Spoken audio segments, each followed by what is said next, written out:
All right, MFIN group nation, let's get started. We're 5 minutes into it. What I want to do, I want to go through our topics. Arizona, Erickson, thank you so much for being here.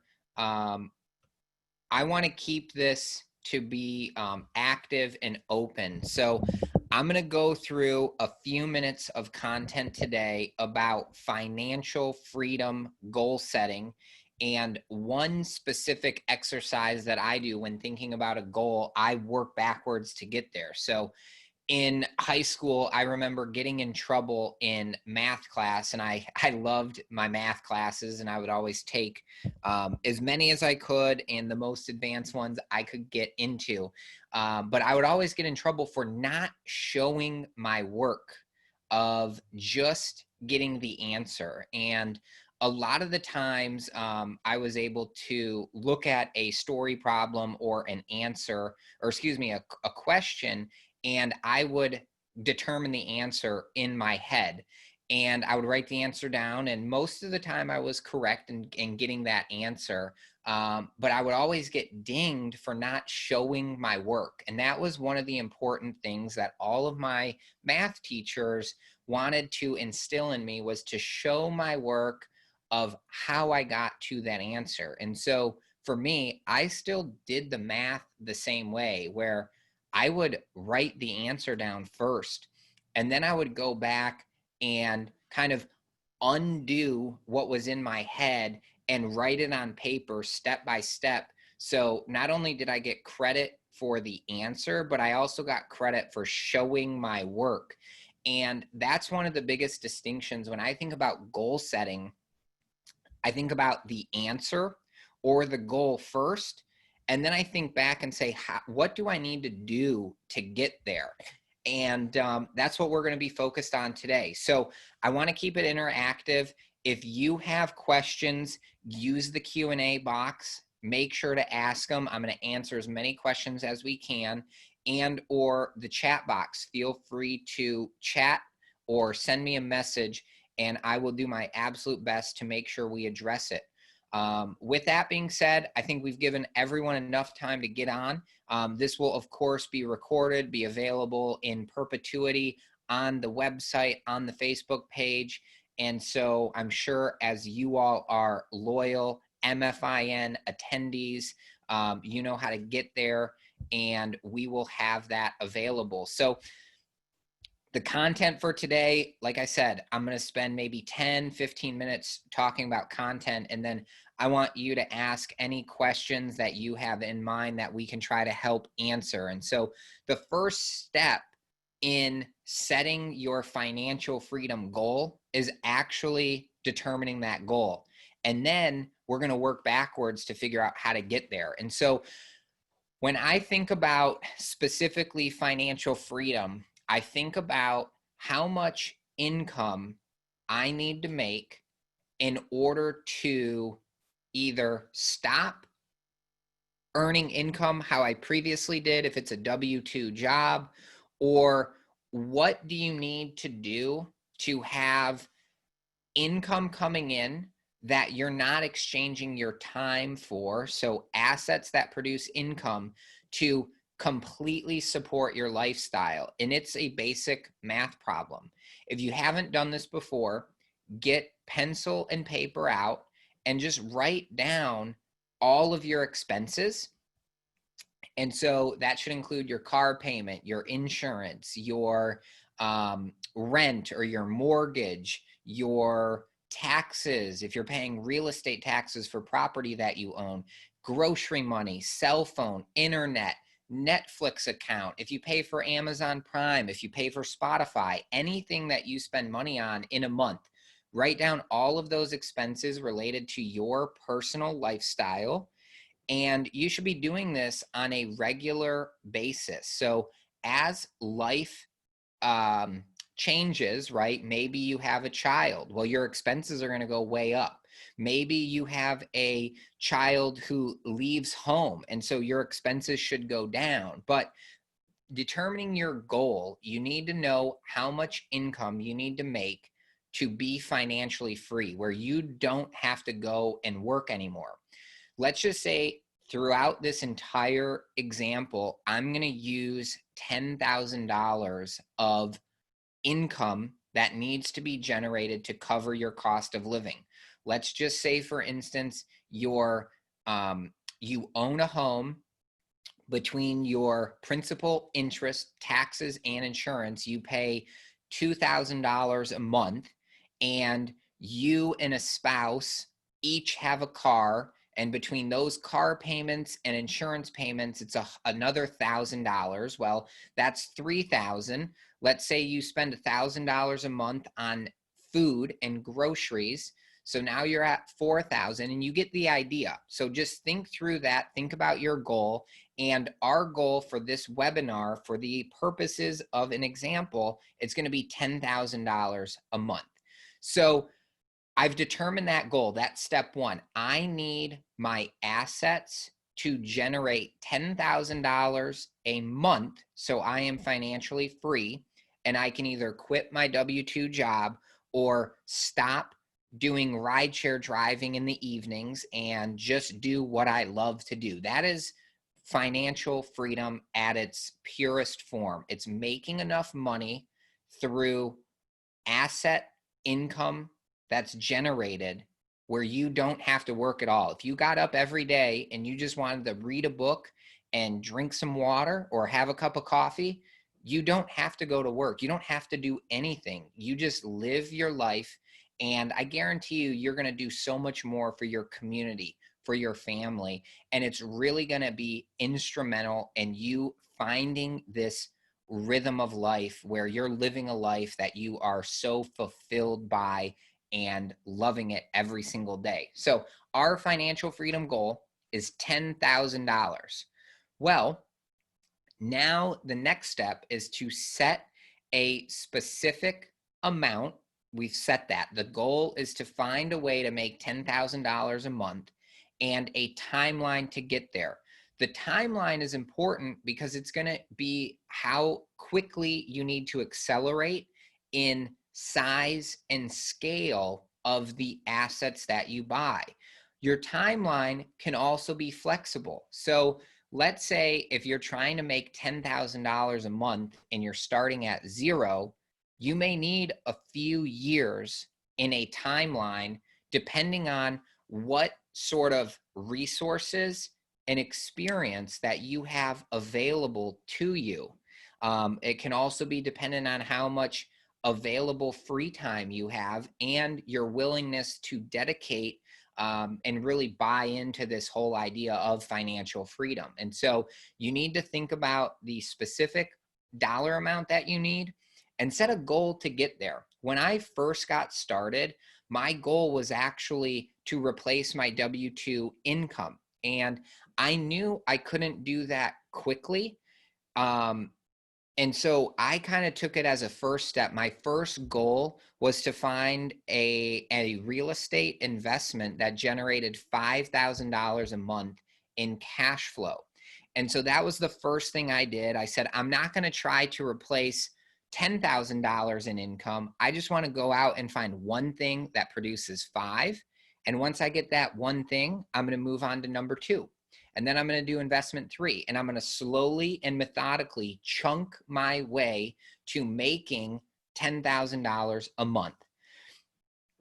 Once you have that goal, now it's time to work backwards. And so if your goal, again, is to make $10,000 a month in monthly cash flow, you need to work backwards to figure out how to get from your goal, from your starting point to your goal.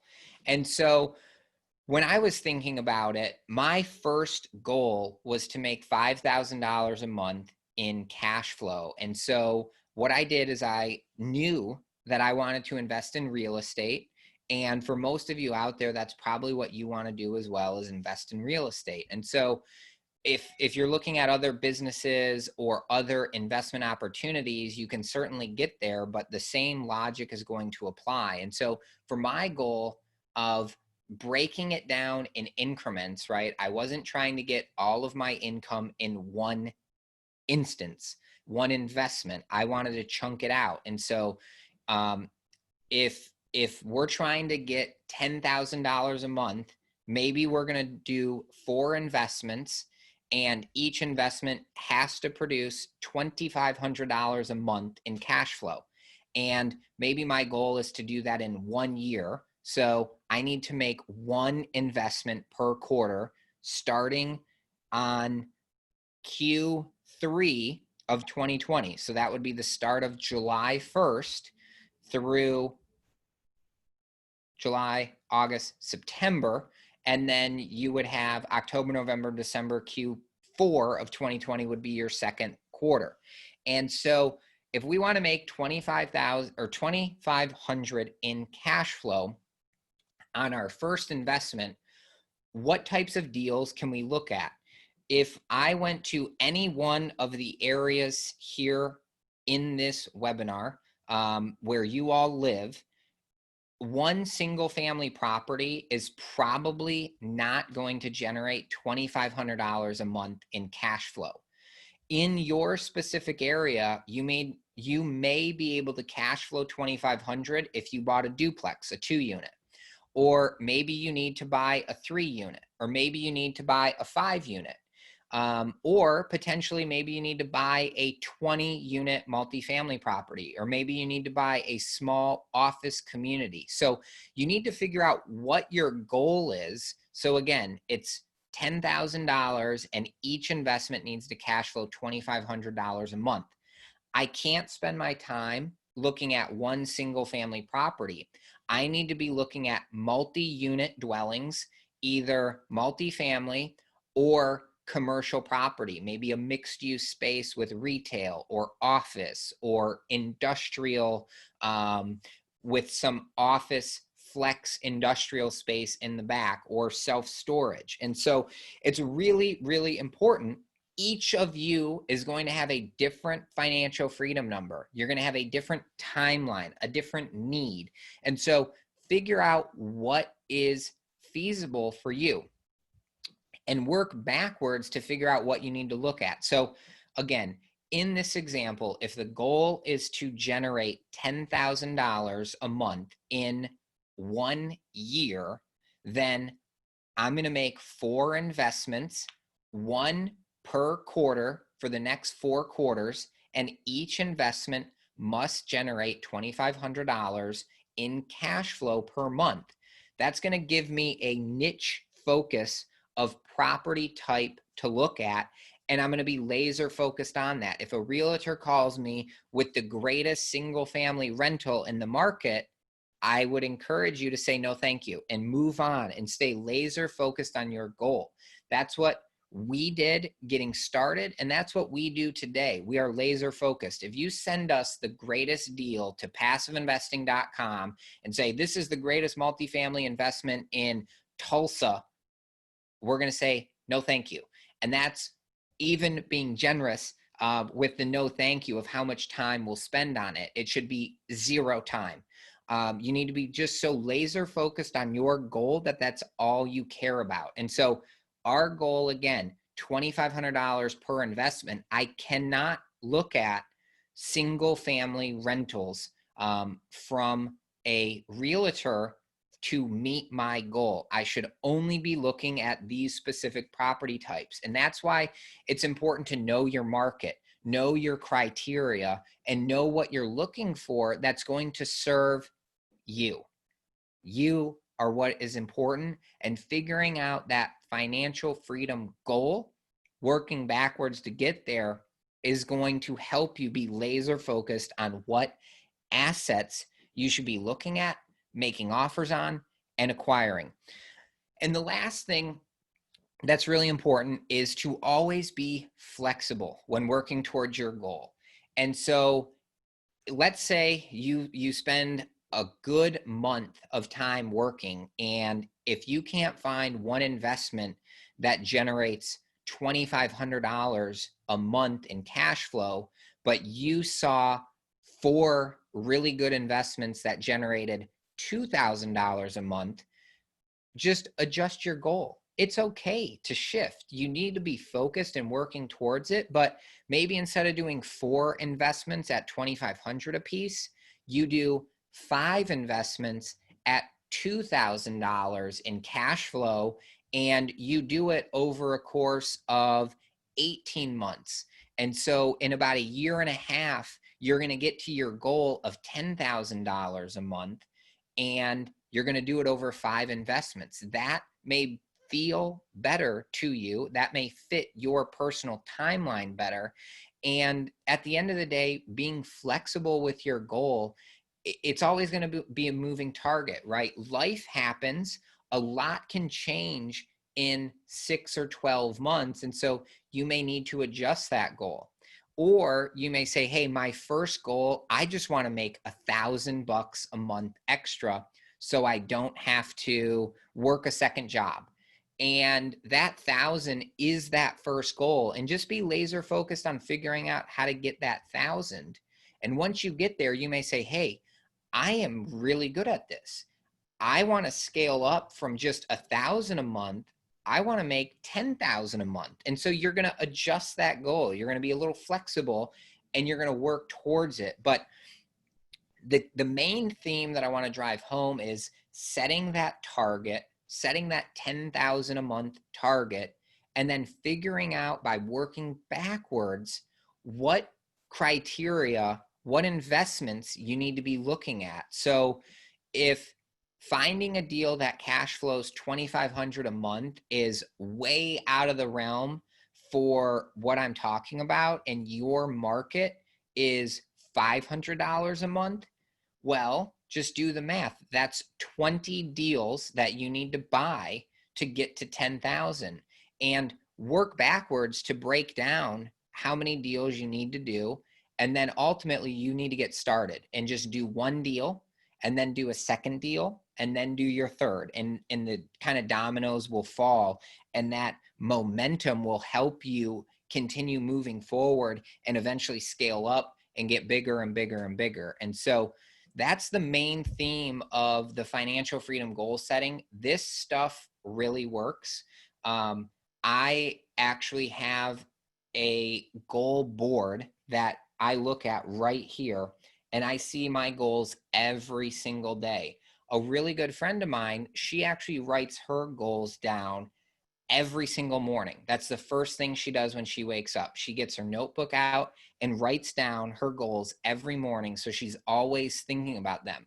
I'm a little bit different. I don't need to write mine down every day because I'm in my office and I look at them every day. I visualize myself achieving these goals.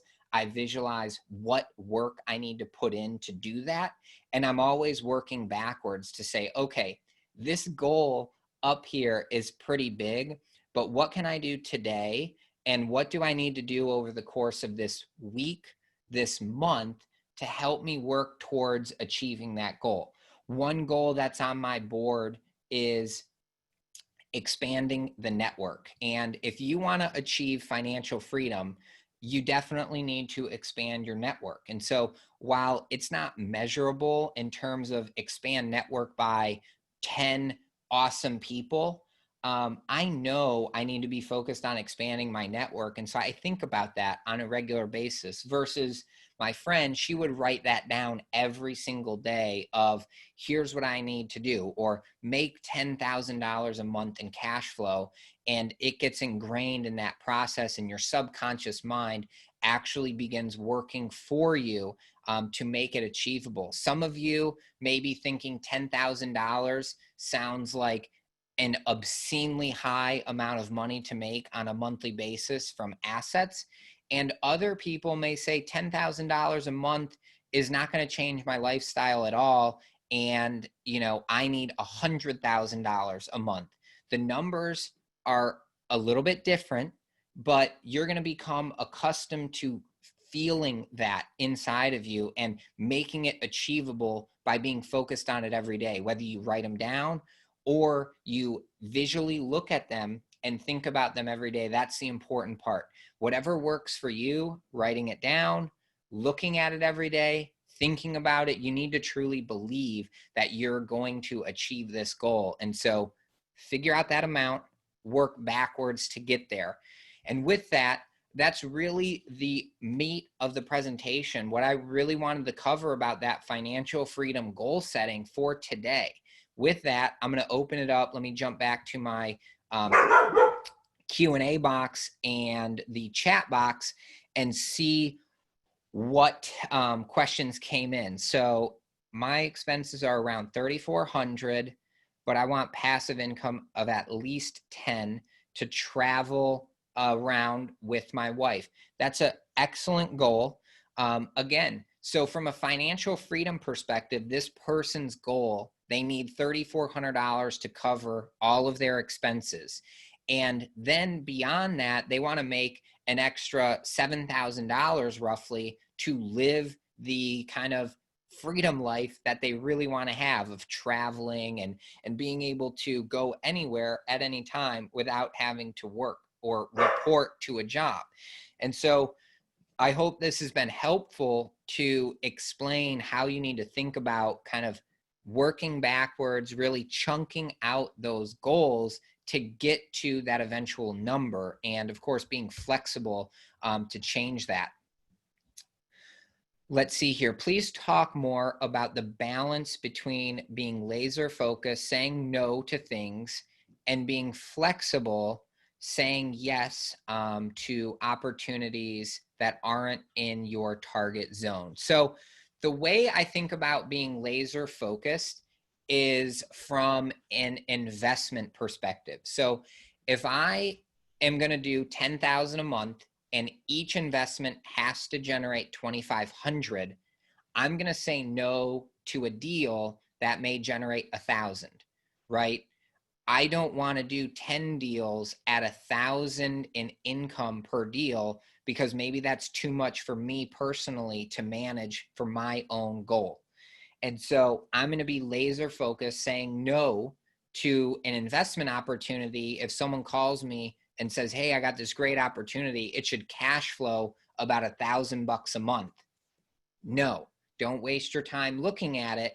Look for deals that are a little bit bigger. It might be a higher price point, but it's going to generate $2,500 a month. So that's where I say laser focus is really important, because as we all know, there is way too much deal flow out there, right? Between brokers, agents, your neighbor, the person down the street, your neighbor's cousin's mother's friend who has a great real estate investment opportunity. There's just too much stuff and noise out there for everyone to look at, to invest in, that you need to be laser focused on your investment criteria. So again, do you want properties that are 3 hours away from where you live? Or do you want properties an hour away?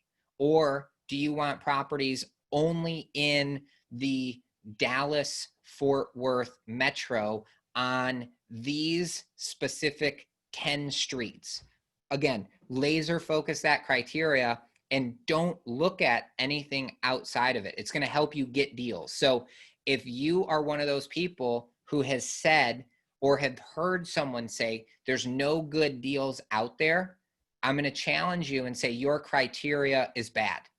You're flat out not looking for the right deals for you. Tighten up your investment criteria and you're going to start to find deals that work for you. With that, I'm going to take a short breath and get some water because the criteria piece is very important. And that's really, if you truly are thinking, have said there's no good deals out there, your criteria needs to be evaluated and tightened up.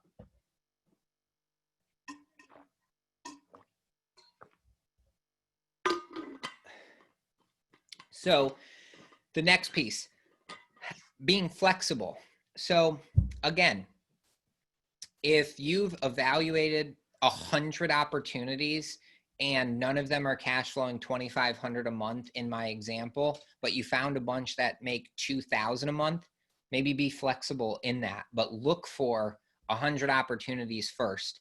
But they should still meet your criteria. You may have to adjust it a little bit, but that's what I mean by being flexible. So If there's more to talk about in that regard, please send me a question and I can go into more detail. I am checking the Q&A box. I'm checking the chat box, and I believe I've answered everything so far. Feel free to send in another chat. We're about 30 minutes in, and I know we've got time until about 1 o'clock, but please, this is your time. If you have a question about financial freedom, goal setting, or calculation, please ask now. Otherwise, we may wrap up here in a few minutes. I got another question in. My goals are exactly $10,000 in cash flow. I work full time. I have some money to put down, but I don't know what kinds of properties and which markets I can get those opportunities from. I live in the DC area and would like to invest within about a 4-hour drive away. Well, the way that I would methodically think about this, I would put DC on a map and I would draw a 4-hour drive radius. And then I would look at what metros, what markets are available in there. And if you've never looked at real estate in those markets before, I would call a realtor. I would call a local investor. I would use MFIN to try to network with someone and say, hey, does anyone live in or invest in, I don't know DC geography very well, but I'm just going to say Richmond, Virginia, and hope that's a 4-hour drive from DC. Does anyone live and invest in Richmond? Because I'm thinking about buying property. Can we have a 30-minute conversation? And then I would ask them, what kind of returns are you getting? Are they cash flowing $1,000 a month per deal?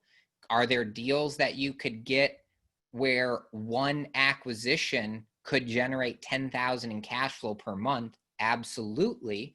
It just comes down to that price point. So again, in this example, the other piece, not only your market research of your 4-hour radius, the other piece that you need to look at is, okay, you have money to put down. Do you have $10,000 to put down? Because $10,000, if just doing quick math, you probably would need to buy about a $50,000 property. And so a $50,000 property is not going to cash flow $1,000 a month.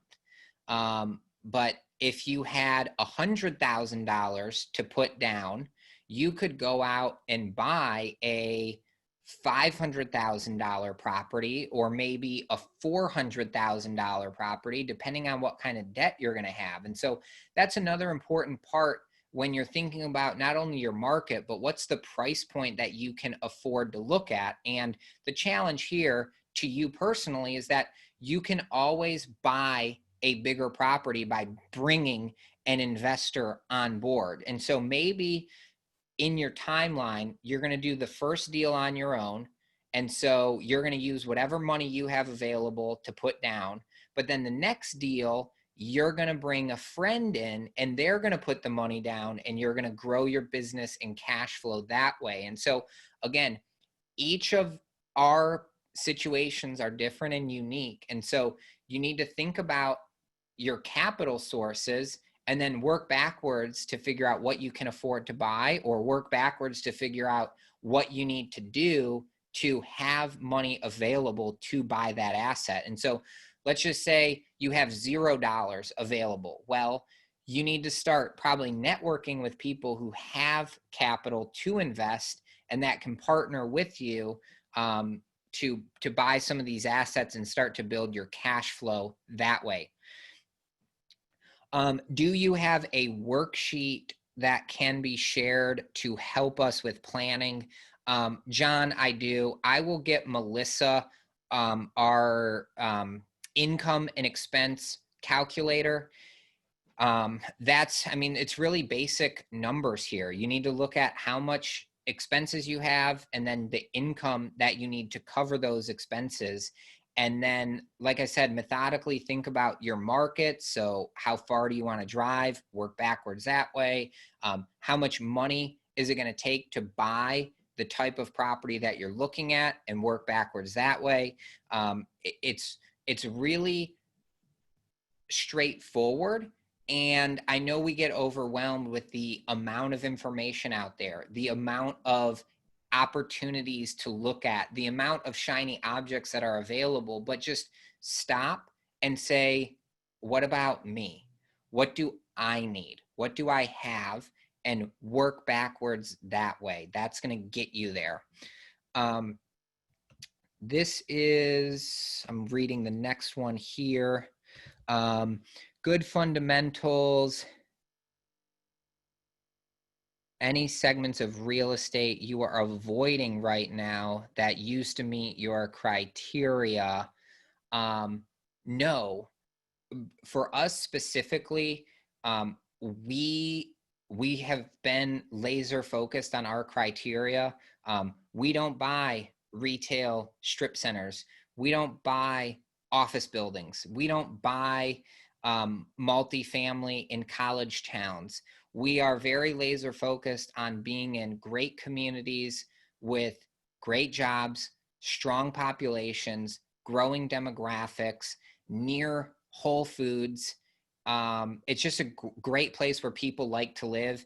And actually, our markets have seen an increase in people vacating from the Northeast, moving to the Southeast because of the quality of life. They can work from home. They don't need to be in Manhattan or New York anymore. And they want a climate that's livable year round. And so, not a major change in our criteria. The one area, Monica, that we've seen a decrease in deal flow is from value add multifamily opportunities. And that's just a direct correlation to some of the lenders being more conservative with their balance sheets right now. They're not lending any money. It's really only the agencies that are lending money for multifamily acquisitions today. And so by having a lower leverage debt, it creates lower returns. And so that's why we're a little bit less excited about multi or value add opportunities. We still look at them, but it's just a question of what's the return for us and our investors. And if it doesn't meet that return threshold, we move on. And so that's kind of the only thing we've been saying. Okay, I'm just clearing out some of these questions. How do you plan for the next 30 years ahead? I'm talking about looking at retirement and growing healthcare costs as well as taxes. So that question of, okay, so in 30 years, where do I think I will be? And you should be asking where you will be. It's just a question of how much more income do you need to have? And so growing healthcare costs, let's just say in retirement for you in 30 years or 10 years or 50 years, depending on your age, maybe your retirement or your healthcare costs are double, triple, or quadruple of what they are today. So if you spend $1,000 today on healthcare a month, why not just double it and say, okay, conservatively, I don't think it should be double, or I don't think it should be triple, but I'm going to plan for $3,000. And so I need to get another $2,000 in cash flow. And you can slowly build that up. Your investments over time, if you look at real estate 30 years ago, prices and values have increased. So that sort of trend should continue. And I would just continue to be acquiring. So if your goal is to just get 10,000 in cash flow a month, you're right that other expenses in the next 10 or 20 or 30 years may go higher. And so again, you need to be flexible. You need to adjust that number, and maybe instead of 10,000, now you're up to 15,000.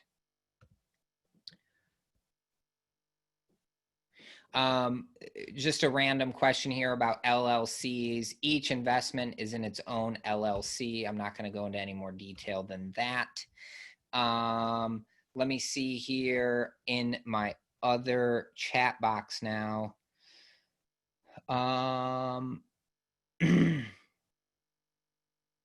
Let's see here. Hang on one second. I'm losing my thing. Right. My expenses are around 3,400. Okay, here we go. I found it. My scroll was a little quick. When analyzing multifamily properties, which expenses come out after NOI? Vicky, we have done some very detailed webinars on underwriting and expenses in particular. We have those posted. There's a part 1 and part 2 of underwriting. I would just encourage you to watch those. Those are going to go through a lot more detail as opposed to what I have time for today. So get those videos. Those are available on the Facebook page, in the group. Reach out if you can't seem to find them, but they are available there. Cap rates in DC are 4 to 5 once you factor in debt service. The other areas where cap rates, Southeast, that's why I've invested. So the question here that Jason presented us is really about, do you want to scale your cash flow by just being a passive investor? And, you know, that's a great way to do it if you truly want to be, you know, completely passive and not have to have a call with a property management company or do anything that way. We have several investors who are just passive investors, and they get their monthly distribution check every month and live a very fulfilling life for them. And they love getting those checks in the mail. There's a couple of well-known people who are only passive investors, and they just work with and invest passively in deals, and that's their only source of income. They've quit their W-2 jobs, and they don't have the headaches of the day-to-day operations, but they do a really good job of vetting their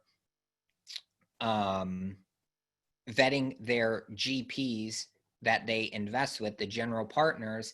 And so all they do is passively invest. So that's certainly an option if that's what you ultimately want. So with that, I've covered all of the questions. If there's any other questions, I'm happy to take a couple of more, either in the Q&A or the chat box. Again, just to recap, the whole purpose of the financial freedom goal setting: determine your goal, figure out a specific amount, a timeline, and then work backwards to achieve it, and ultimately remain flexible. With that, MFIN, absolutely, Henry, you can use a self-directed IRA to invest. It's a great methodology. A lot of people use it, and some people have even converted from a IRA to a Roth just to balance the tax advantages or disadvantages based on those two types of retirement vehicles. So with that, any final thoughts, questions? Thank you all for being here, and get your paper out, get your pencil out, and write down your financial freedom goal, and then start to work backwards to get there. Have a wonderful afternoon. And again, thank you very much for being here.